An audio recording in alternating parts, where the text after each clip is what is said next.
everyone. I'm TomonoriTomura, CEO of Japan Management Research Institute.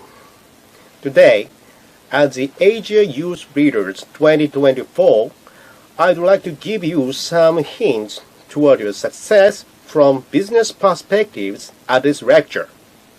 In the event of an emergency, such as disaster, traffic accident, and so forth, if I could not attend the venue, I must deliver the pre-recorded video lecture via email due to the venue facility. There are risks that I cannot record and send my video lecture in the event of a sudden situation such as disaster on the day, since we're in a movie theater. And in case of the emergency, I have decided to deliver my lecture as business theater. Just in case, I will send a humanoid robot that looks like me to the venue as an assistant if there is no accident for me today. To tell the truth, I'm not good at English, so I'm a little worried about giving you my lecture in English. But I figured out a good solution. My worries can be solved just by pressing a button. So I'm going to push the button and give you my lecture in English. Here we go.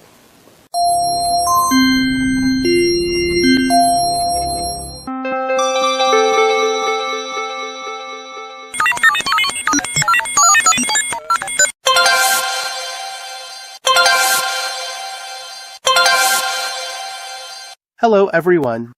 I am AI Tommy, created by generative AI. Tomonori's pronunciation of theater is strange and I'm bothered by it. But never mind. Let me introduce Tomonori to you.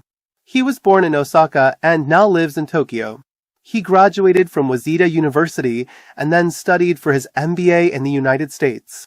Upon completion of his MBA, he was awarded the Outstanding Student Award, which is given to the top 0.5% of graduate students in the United States based on personal and academic evaluation and the recommendation of the university president.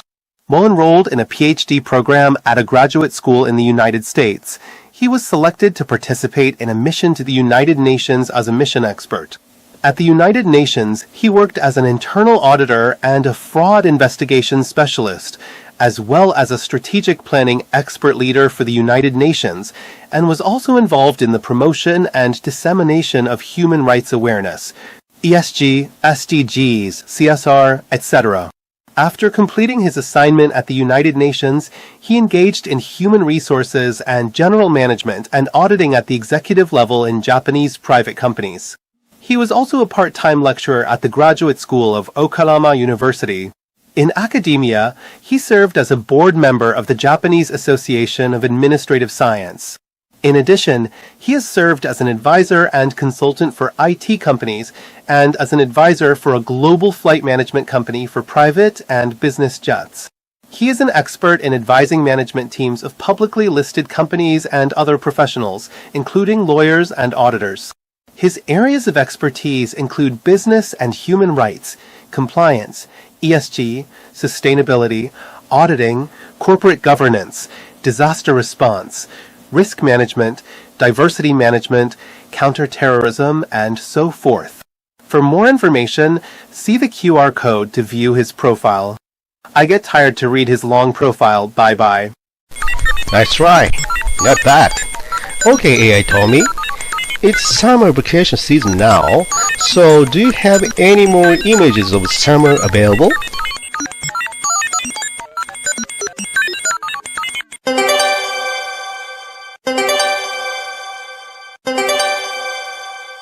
Everyone and Tomonori, aloha. I'm in Hawaii on vacation. His profile is too long to cry. So, I talk about my partner, Tomonori, very quickly. As a CEO, he took a 1-year paternity leave and prioritized his family life, while continuing to work on work-style reform, telecommuting, etc. In addition, he does his best to provide guidance through his own practical experience. His wife is a cancer survivor, and as her husband, he provides full support for childcare, housework, and the mental care of the family. He is currently the author of 33 books, including The Decline and Revival of Corporate Governance, as well as numerous magazine articles and papers. Ranked third in a Nikkei Business Daily feature article on the most popular lecturers in Japan. For more info, please visit his profile page via the QR code on this page. I like the way you used images of Hawaii in your output. Okay, AI Tommy, can't you use some more visual aid in your output?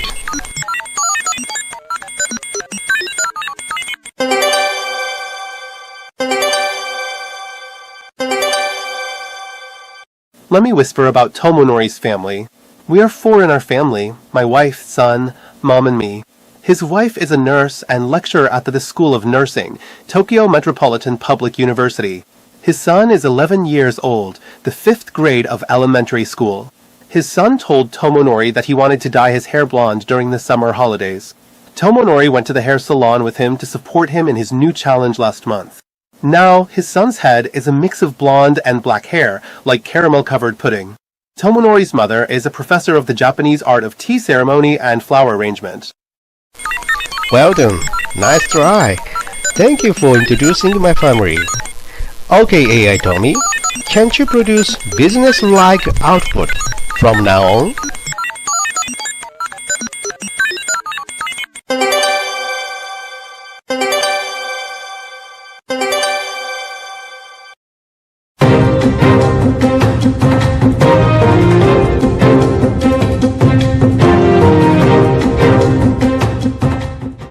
Breaking news. From now on, AI Tommy will deliver lectures in the style of a business news program in response to Tomonori's request. The topics I will be covering are as follows: unconscious bias, failure of judgment, efficiency versus effectiveness, for successful leadership, deduction versus induction, in search of truth, diversity, equity, and inclusion, DEI, difference between being angry and giving advice, basics of governance, digital transformation, and other additional topics. AI Tommy, JMRI Headline News, Tokyo. In many cases, a quick decision can make or break a deal. As future leaders, can you make quick judgments at a glance? How many men and women can you identify in the photo on the right within a second? You are all very brilliant, so of course you are able to find the answer easily.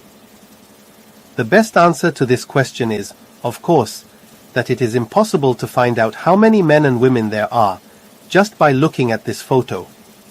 If you look at the photos and make a snap judgment, you might make assumptions and decisions based on things like the differences in the men's and women's clothing and hairstyles, and come to the conclusion that there are 3 men and 4 women. However, from the perspective of diversity and gender theory, as well as the key term LGBTQ+, lesbian, gay, bisexual, transgender, questioning, asexual, pansexual, etc., which is also an important keyword in the business world.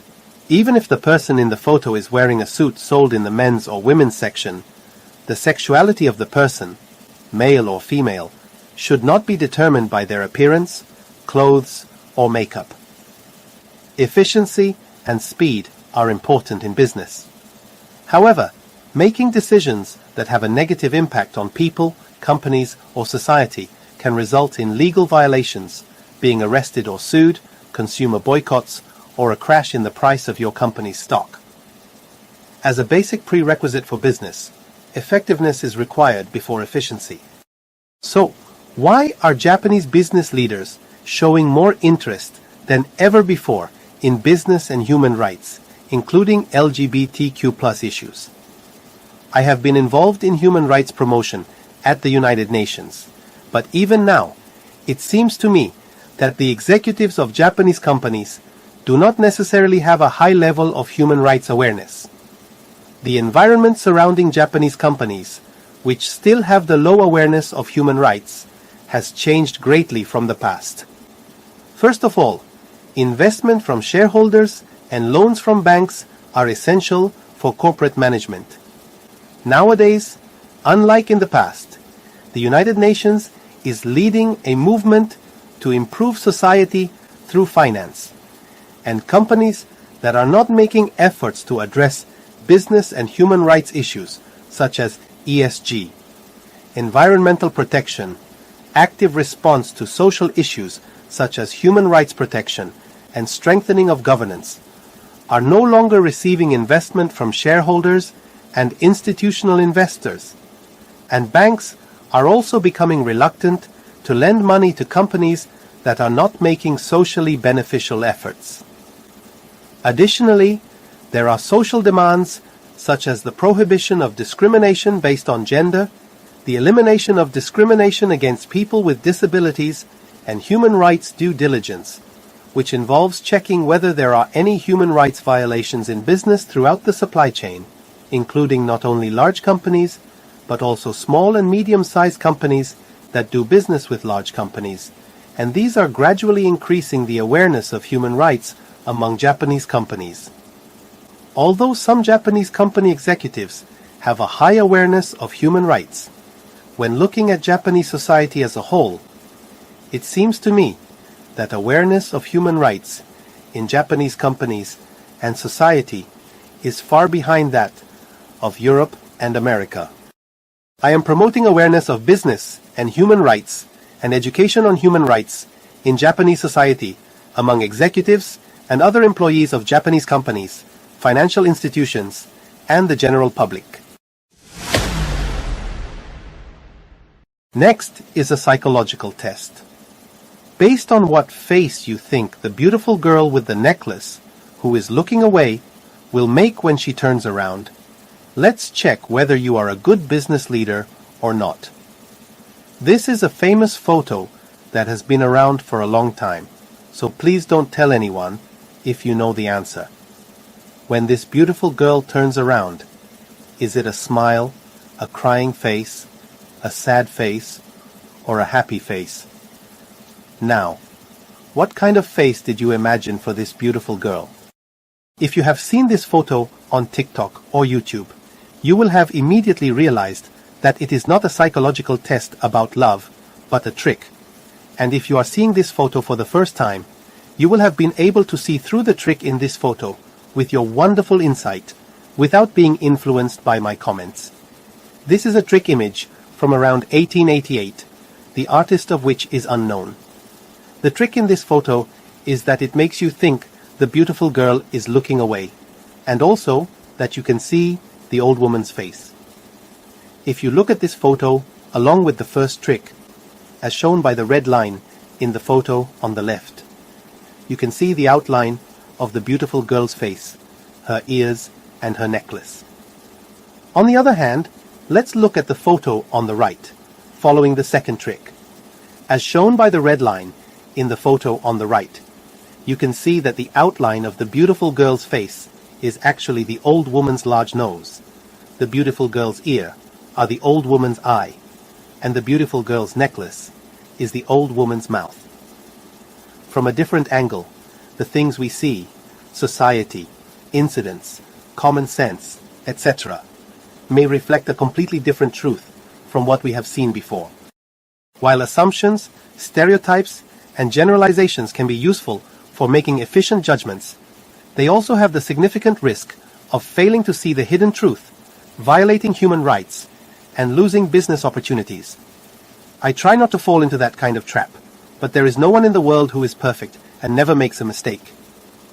If something wrong happens, rather than blaming the other person or making excuses to cover it up, it is more likely to lead to success in business if you apologize for the mistake and work to understand each other and grow together, in order to avoid missing out on the truth and business opportunities that are right in front of you, but that you cannot see because of discrimination, prejudice, and stereotypes. I think it would be good for you, as future leaders, to be able to think and see things from a variety of angles in a flexible way. As I deliver my lecture with a passionate heart, it's getting really hot. Damn, hot. Are your hearts getting chilled out by Tomonori's boring lecture? please stay with me for just a little longer. Logical thinking is important in both academic and business situations. However, there are some people who misunderstand that if they just think logically, they will always be able to make the right decision. In some cases, as the results of thinking logically, they may come to a conclusion that is 100% logically incorrect. I call this the runaway of logical thinking. Let's try to illustrate the structure of thought in a very simple way.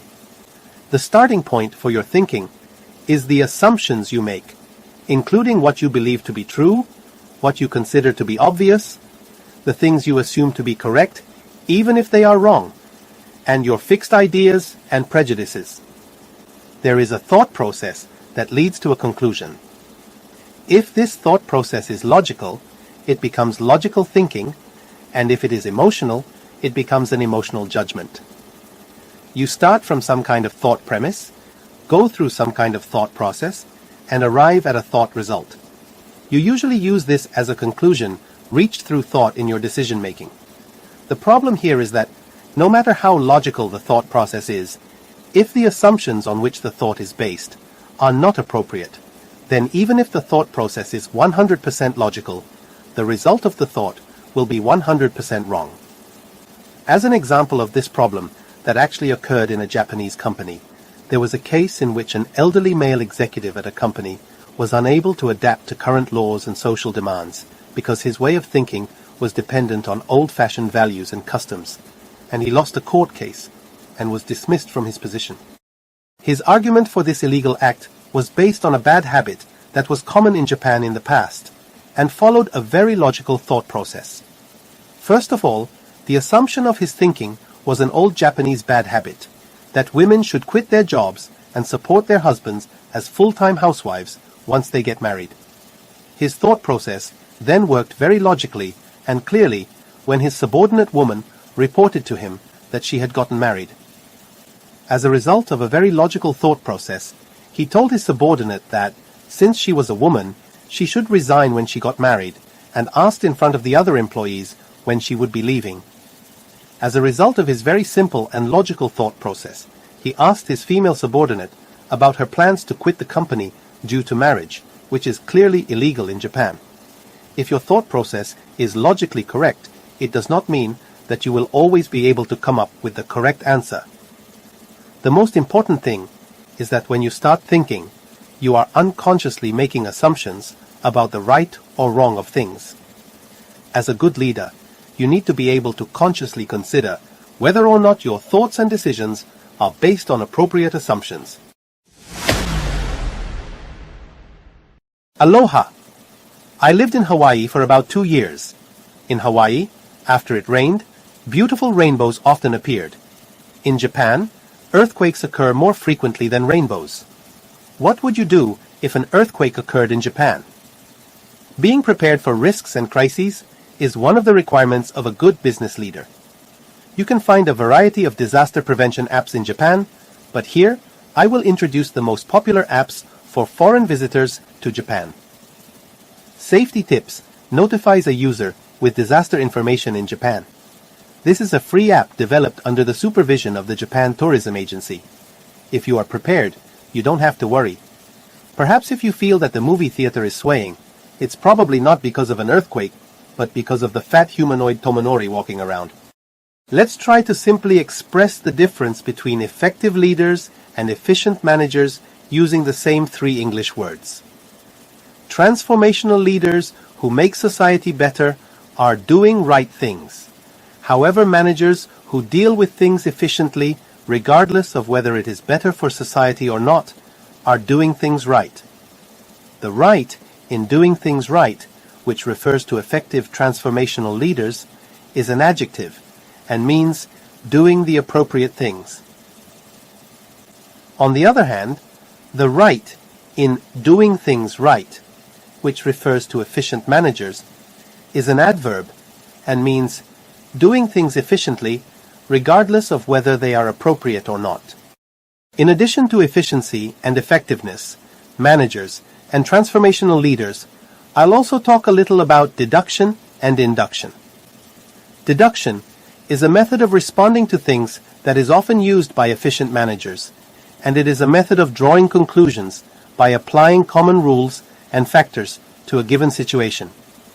For example, if you have a consultation with a medical doctor and you tell him or her about your headache and dizziness, the doctor will efficiently diagnose you with a cold without conducting a detailed examination, as this is a very efficient way of handling patients with such symptoms, and this approach might be correct 70% to 90% on a rule of thumb basis.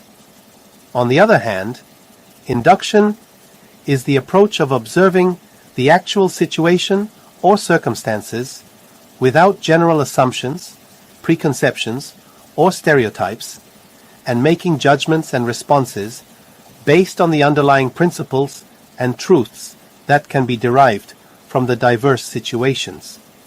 In the same way as before, for example, if your doctor examines you for a headache and dizziness, he or she will not simply assume that you have a cold, but will carefully examine you, considering the possibility of a brain disease or other illness, and will diagnose you as having some kind of illness. Taking the doctor's examination as an example, the good thing about the deduction approach is that it allows you to examine a large number of patients efficiently, but the problem with the deduction approach is that you don't examine them in detail, so there is a possibility that you will miss a life-threatening disease, and the patient will lose their life with some frequency. On the other hand, in a similar example, from the point of view of the induction approach, doctors can save patients' lives by carefully examining and diagnosing them without stereotypes or prior assumptions, and finding serious diseases that are often misdiagnosed.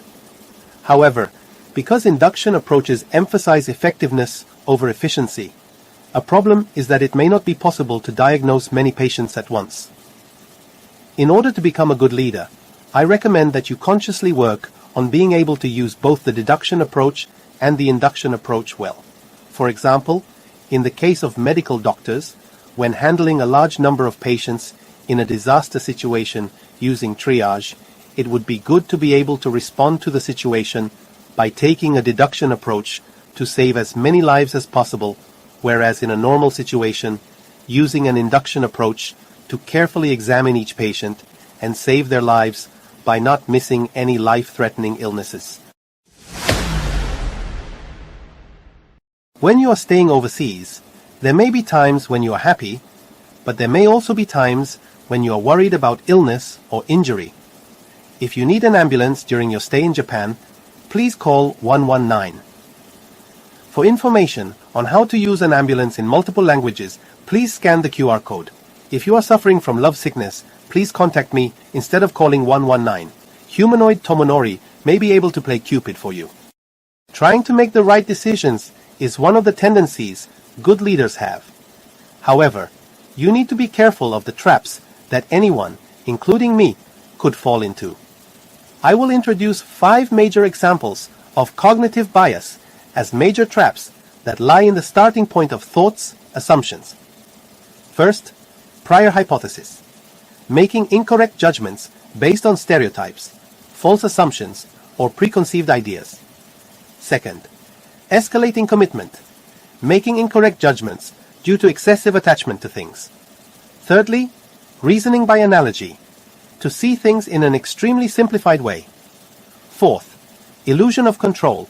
Overconfident in one's own management abilities and thinking that one can manage things that cannot be managed and then going out of control. Fifth, representativeness. Applying past experiences of success or failure to all things in the same way. In summary, it is important to avoid being trapped by prior assumptions and stereotypes, to not be blinded by a sense of attachment, to not feel satisfied with an overly simplistic understanding of things, to be aware of what you can and cannot do, to not be trapped by past successes or failures, and to not miss the hidden truth. By questioning common sense in a healthy way, without being swayed by past successes or failures, you might be able to make your future shine. In my work, I try to question the common sense that was considered the best at a certain point in the past in a healthy way. First, let's take a look at the curved graph on the right. Moving to the right, indicates a situation that has a positive impact on people and society, while moving to the left indicates a situation that has a negative impact on people and society. The area to the right of the blue solid guideline is an area of positive deviation, and we will assume that it is the domain of people who are highly strict in their thinking and actions. The area to the left of this red solid guideline is an area of deviation in the negative direction, and we can assume that it is the domain of people who have too loose a way of thinking and acting.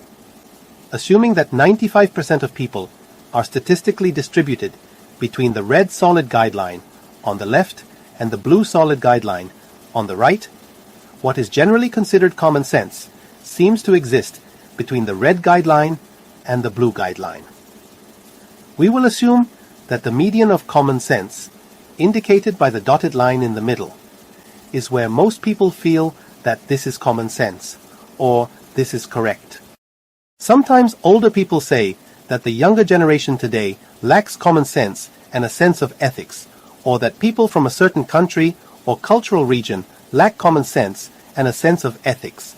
It is not that common sense and ethics do not exist, but that due to changes in laws and regulations and social consensus over time, and due to differences between countries and cultures, the position of common sense and ethics is just shifting to the right, positive, or left, negative.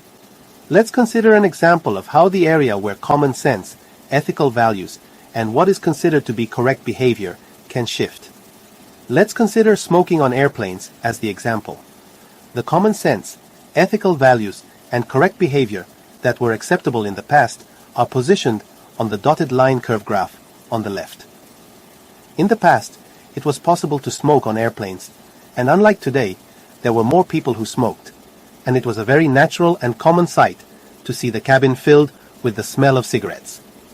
However, as anti-smoking laws have become stricter and social consensus has led to stronger prohibitions on passive smoking, the common sense, ethical views, and acceptable behavior regarding smoking on airplanes have shifted towards the solid line graph on the right. In other words, the common sense, ethical values, and socially acceptable behavior in the past are shown on the left-hand side graph, while the common sense, ethical values, and socially acceptable behavior in the present are shown on the right-hand side graph. According to the current common sense, ethics, and socially acceptable behavior shown in the solid line graph on the right, the old common sense, ethics, and socially acceptable behavior shown to the left, far from the red solid line, are considered to be completely wrong, unethical, and socially unacceptable.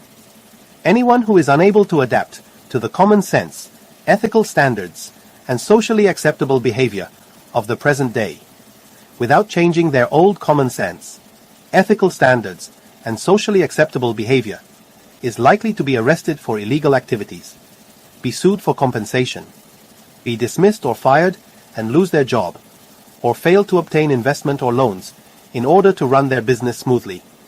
In this example, I have taken a case where old common sense, ethical values, and socially acceptable behavior were more loose than now, but conversely, there are also cases where the current common sense, ethical values, and socially acceptable behavior can be more flexible than the past due to deregulation and changes in social consensus. Borderlines between right and wrong can be strict or flexible depending on the situation, just like the offside line in soccer.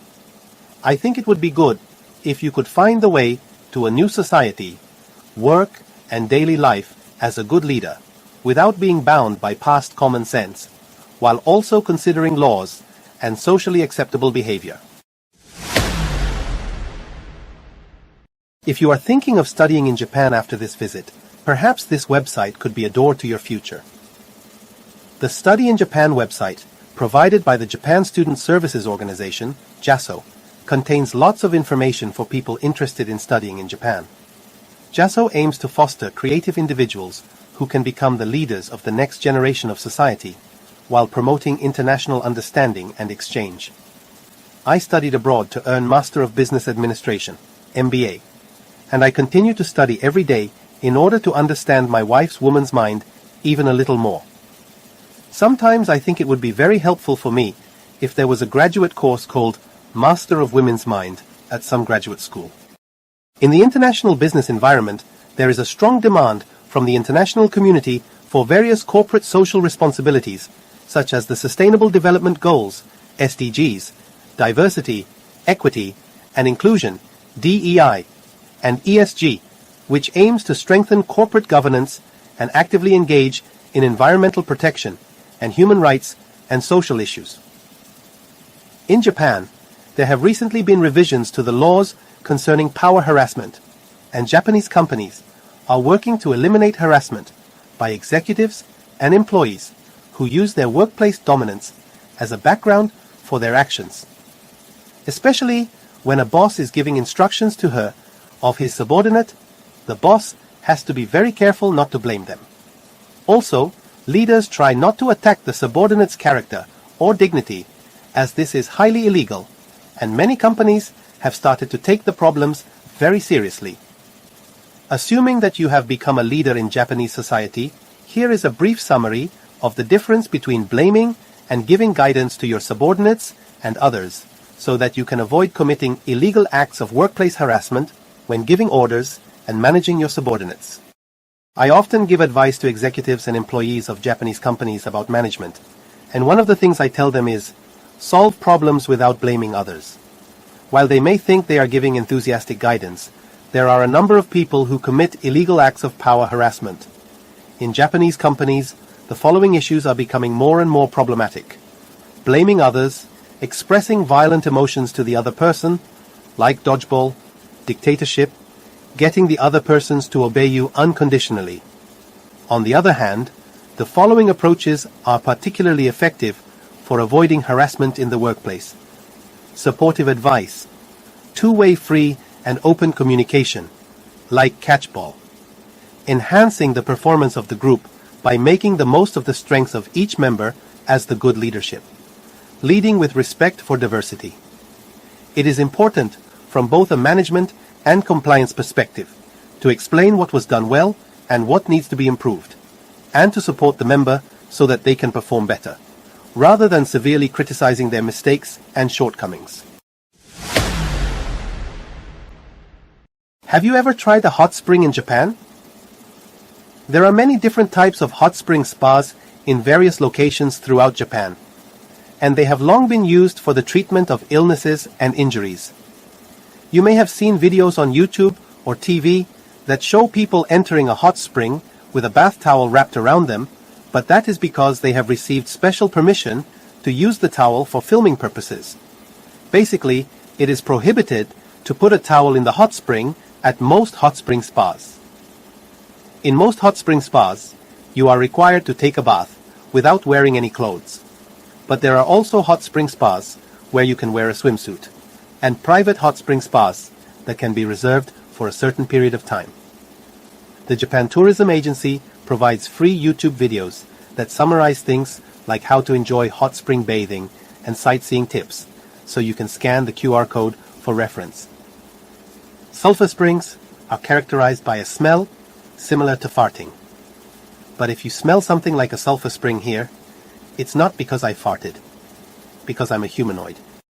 In the international business environment, there is a trend to use a company's ESG initiatives as a criterion for investment decisions and bank financing. The E in ESG stands for environmental protection, and the S in ESG refers to society. That means the proactive efforts to address social and human rights issues. But many Japanese business leaders cannot explain the G in ESG, which stands for governance, in simple terms. I will use metaphors to explain governance in an easy-to-understand way. To explain governance in an easy-to-understand way, I will use the relationship between a bank and its depositors as an example. In simple terms, banks borrow money from depositors as deposits, and then use that money strategically, efficiently, and soundly to make a profit. As a reward for this, the bank takes a portion of the total earnings as executive compensation and employee wages, and the bank provides interest to depositors as a payment for the use of the resources of money in addition to the deposit principal. Similarly, Companies borrow resources from various stakeholders. Companies borrow the resource of labor from their workers, the resource of money from their shareholders, investors, and banks, and the resources of the market and economic activity platform for making money from the society to which the company belongs. And the company's executives make profits by strategically, efficiently, and soundly using these resources. Companies pay their executives a portion of the total profits they have earned by utilizing the resources they have borrowed. And companies pay workers wages and bonuses as compensation for their labor. And companies pay dividends to shareholders, investors, and banks as compensation for providing them with the resource of capital E, and to society as compensation for borrowing the place to make money, that is the market that exists in society. The company pays a social reward to society for fulfilling its social responsibilities and making society better through its main business activities. Governance is not an incredibly high-level and difficult topic, but is ultimately just a simple approach to how companies can make good use of the various resources they have borrowed from their various stakeholders and pay the appropriate rewards to each stakeholder. The accountability that companies have to fulfill and the accurate disclosure of financial information are not particularly difficult issues. For example, if you were a shareholder, investor, or banker, it would be natural that if companies did not respond to the following questions, it would not be able to borrow various resources to run the companies from various stakeholders due to the loss of companies' trust. Sample questions from shareholders to companies include: what has happened to the money that the company borrowed from me? Is there any chance that the company will be able to repay the money borrowed from me? Or, I wonder if the executives and regular employees of the company are using the money borrowed from me for personal gain. The companies that borrow labor from workers are required not to harm that labor through harassment or workplace accidents, and to return the workers' healthy bodies and minds, together with their wages and bonuses, just as a bank returns deposit principal to depositors. You can see that business leaders who are arrogant and violent, who do not respect diversity, and who neglect human rights, will lose talented people, skilled workers, quality, the company's reputation, customers, and eventually the shareholders, investors, and banks that support them. In business, the fair respect of diversity, the protection of human rights, and the implementation of better initiatives for society are not just idealistic or tools for gaining fame, but are also essential for being a good leader and gaining support and practical benefits in the international business environment. Before I go on to the last topic, let me briefly summarize what I have told you so far in this lecture. In the first group photo I showed you, I talked about gender and how we cannot make assumptions about men and women based on their appearance. Second, in the trick art of the beautiful girl and the old woman, I talked about the importance of looking at things from different perspectives in order to see the hidden truth. Third, in my talk on logical thinking, I mentioned the importance of looking again at the assumptions that are the starting point for thought process before thinking logically. Fourth, I spoke about the efficiency and the effectiveness, using the same 3 English words to simply describe an effective and transformational leader as doing right things, and an efficient manager as doing things right. Additionally, I explained the deductive method of doing things efficiently and the inductive method of doing things effectively, so as not to miss the hidden and important things. Fifth, I talked about the cognitive bias that distorts our thinking and judgment, which we tend to get caught up in. In addition, I also informed everyone that it is important for leaders to adapt to the business environment, as the borderline between right and wrong shifts according to changes in laws and regulations, social demands, and other factors. It is also necessary to take a healthy look at common sense. Sixth, I shared the importance of proactive efforts to promote ESG and human rights protection and prevention of harassment in the workplace. Seventh, after this, I will talk about the image of management that companies are expected to adopt in accordance with social demands from the perspective of ESG, DEI, and human rights protection, as the vector guardrail approach, which is Tomori's original. I am often asked by executives and employees of Japanese companies about how management should proceed with fair respect and mutual acceptance of diversity. It used to be common sense in Japanese companies that employees were expected to play an organizational role without respect to their individual rights, and to adapt to their bosses' and co-workers' ways rather than to make the most of each individual's personality and abilities. Many Japanese companies have mission statements such as management principles, purpose, and company credo. Unfortunately, there are many companies with mission statements such as company credo, which should be the most important criterion for the company to run its business, that are nothing more than a pretended noble attitude to the society, shareholders, and investors. If the mission statement, such as the company credo or the company's purpose or purpose statement, does not function as the basis for determining what is right or wrong in a company, in accordance with laws, regulations, and social demands, then when efforts to respect and accept diversity in a fair manner are promoted within the company tends to lose direction and leadership and simply become a disjointed group of executives and employees. It seems that many Japanese companies have been trying to push aside individuality and encourage people to align with the group as a good thing. And there are many executives and employees who do not have a good image of management that fairly respects and accepts diversity based on multinational and cross-cultural conditions. So, in my vector guardrail approach, I provide an image of managing fair respect and acceptance of diversity while aligning the vectors of corporate economic activities.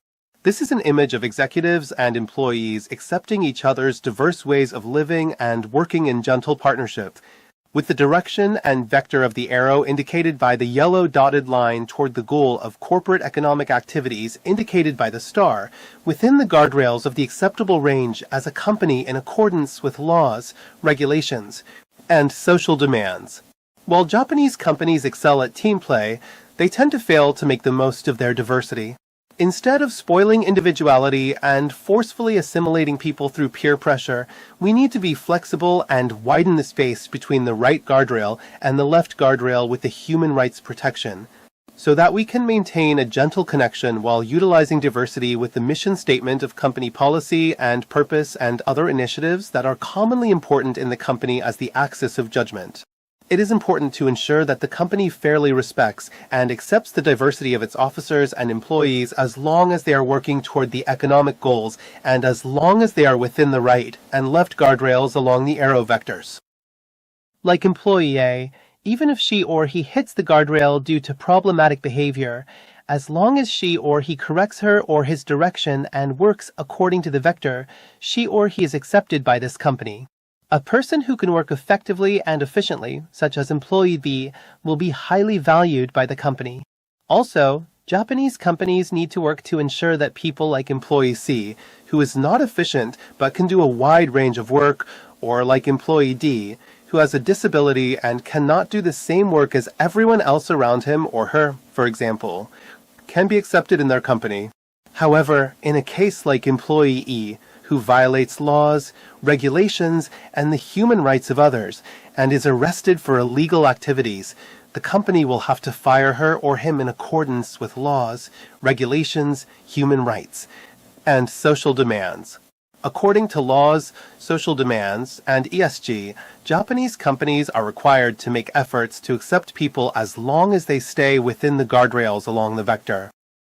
As a good future leader, I would be happy if you could lead people and society in a better direction while maintaining a good balance between efficiency and effectiveness in accordance with laws, regulations, human rights, and social demands. Thank you for participating in my business theater today. I wish you all the best.